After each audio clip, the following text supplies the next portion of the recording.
Beneath the blazing western sun, The Searchers tells a haunting tale of revenge and redemption, but the real-life stories of its cast were far darker. Natalie Wood's mysterious death on a yacht still raises questions. Jeffrey Hunter's quiet fall into addiction ended in tragedy, and John Wayne Hollywood's ultimate cowboy carried private wounds the cameras never caught. This wasn't just a movie, it was the unraveling of lost souls both on-screen and off. In The Searchers, Ethan Edwards is a man driven by vengeance, haunted by war, and consumed by an obsession that nearly destroys him. His odyssey across the desert is not just a rescue mission, it's a descent into personal darkness. But few could have predicted how eerily the film's narrative would mirror the real lives of its stars. Behind the sweeping vistas and iconic performances, the cast of The Searchers faced tragedies of their own, some sudden, some slow-burning, all unforgettable. As young Debbie, Natalie Wood symbolized innocence in the face of cruelty. Her role was small but meaningful, a child at the heart of a moral and emotional storm.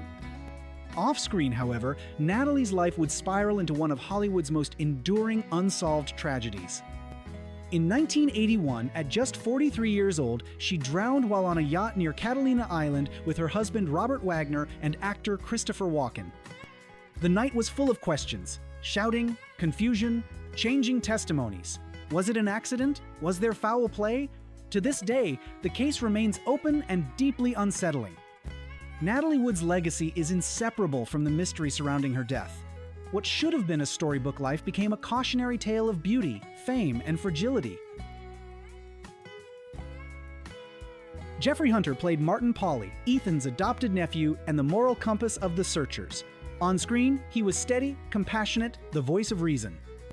Off-screen, he had it all. Smoldering good looks, a booming career, and the kind of quiet charisma that made directors take notice. But life wasn't kind to Hunter in the long run. While filming overseas in the 1960s, an explosion caused a serious head injury. The pain lingered, his career faltered. Then, in 1969, after suffering a stroke, he fell down a flight of stairs and died from a brain hemorrhage. He was only 42. A man once tipped to be the next big thing in Hollywood was gone in the blink of an eye, his promise unfulfilled, his name fading far too soon.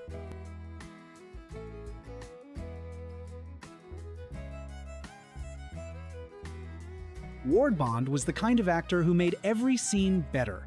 As Reverend Captain Clayton in The Searchers, he brought humor, grit, and a touch of spiritual guidance to the harsh frontier.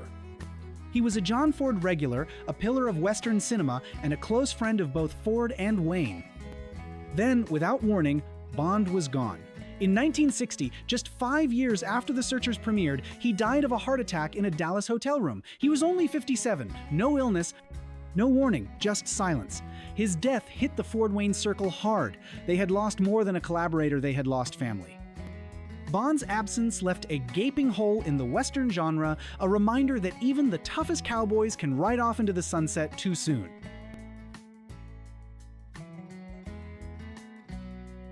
John Wayne was the American West. As Ethan Edwards, he gave one of his most layered performances, a man hardened by war and prejudice, yet still clinging to some shred of love.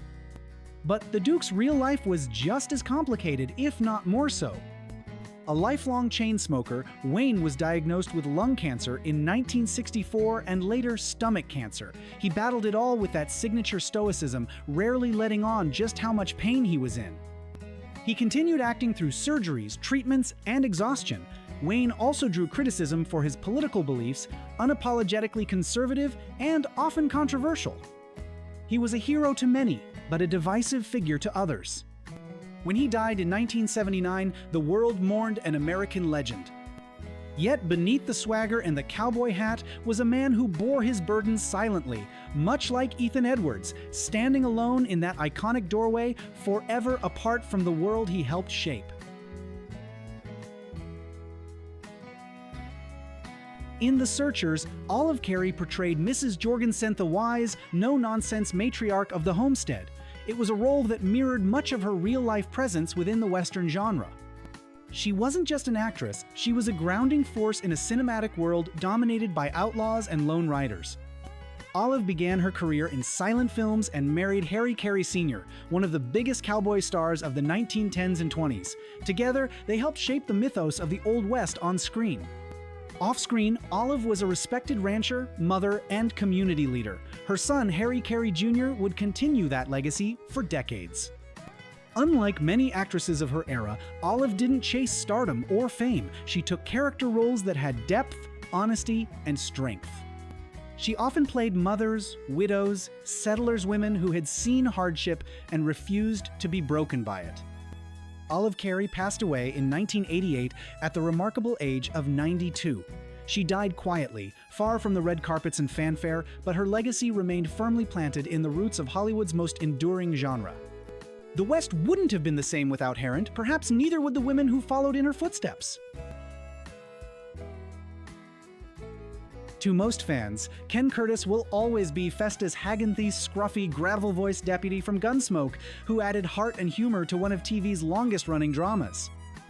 But before Festus, Curtis played Charlie McCory in the Sir comic relief character with a romantic interest in Laurie Jorgensen.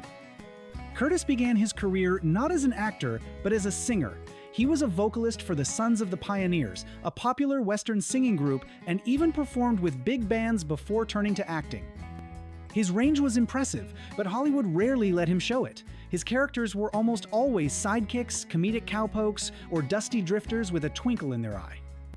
Though beloved by fans, Ken Curtis struggled with being typecast. He had the chops for dramatic roles, the charisma for leads, and the versatility to cross genres, but the industry kept him in a box. Still, he leaned into his gifts, becoming one of the most familiar faces on Western television. Curtis passed away in 1991, remembered warmly but often underestimated. In a business that often praises stars but forgets the heart of its ensemble players, he was the guy who made stories richer simply by showing up, and that is no small feat. The Searchers was a movie about obsession, redemption, and the search for home in a brutal, shifting world. But what gives it such lasting emotional resonance isn't just the story, it's the lives of the people who lived behind the camera.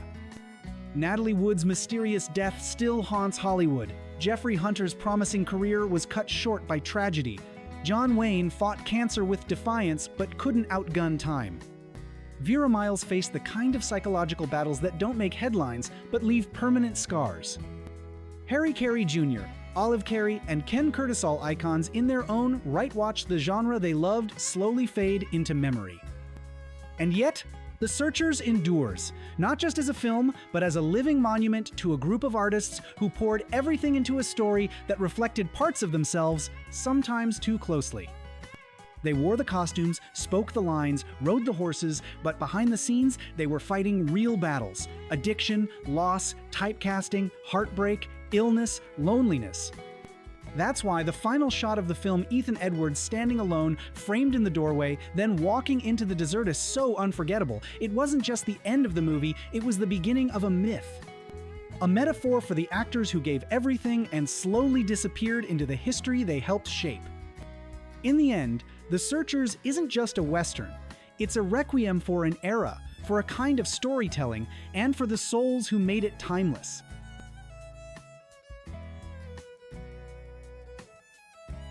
In The Searchers, Vera Miles played Laurie Jorgensen, woman who waits, who loves, and who holds on to hope even when the world around her is consumed by vengeance. Vera gave Laurie a quiet strength that stood in stark contrast to the moral storm unfolding between Ethan and Martin.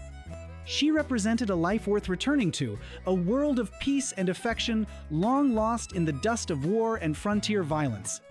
But off-camera, Vera Miles faced a very different battle, not fought with guns or grit, but with expectation, control, and the psychological weight of being someone else's fantasy.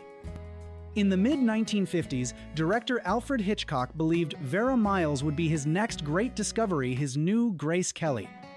He signed her to a multi-year contract, obsessively planned her image, and cast her in The Wrong Man opposite Henry Fonda. But when Vera became pregnant and had to drop out of Vertigo, Hitchcock became distant, reportedly cold and resentful. His disappointment morphed into subtle punishment.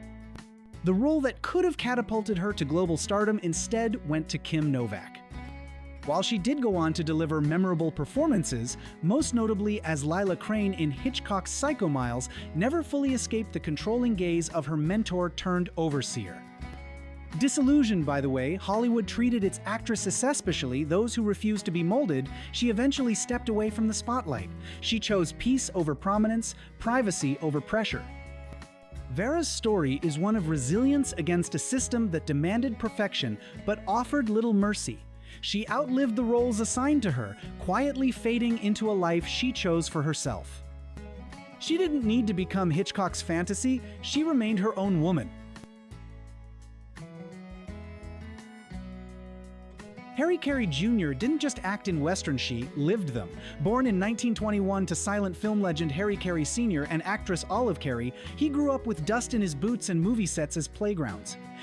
His father was one of John Ford's closest friends, and the Carrey family was practically cinematic royalty when it came to the American frontier. In The Searchers, Kerry Jr. portrayed Brad Jorgensen, a young, earnest cowboy hopelessly in love with Debbie. His character meets a tragic end early in the film, but Harry brought to the role a sincere, lived-in quality that made Brad's death feel all the more real. After The Searchers, Kerry Jr. continued to appear in Western after Western. He was part of Ford's unofficial stock company, a group of trusted actors the director used again and again. But though he was talented and dependable, he often found himself in supporting roles, trapped in the long shadow of his father's legacy. Hollywood couldn't see past the genre he was born into. Still, Kerry Jr. never expressed bitterness. He took pride in being a bridge between generations of Western storytelling. He wrote an autobiography titled Company of Heroes, offering an insider's view of the rugged, unpredictable world of John Ford and his films. When he passed away in 2012 at the age of 91, it truly felt like the end of an Aratha last ember of a once blazing fire.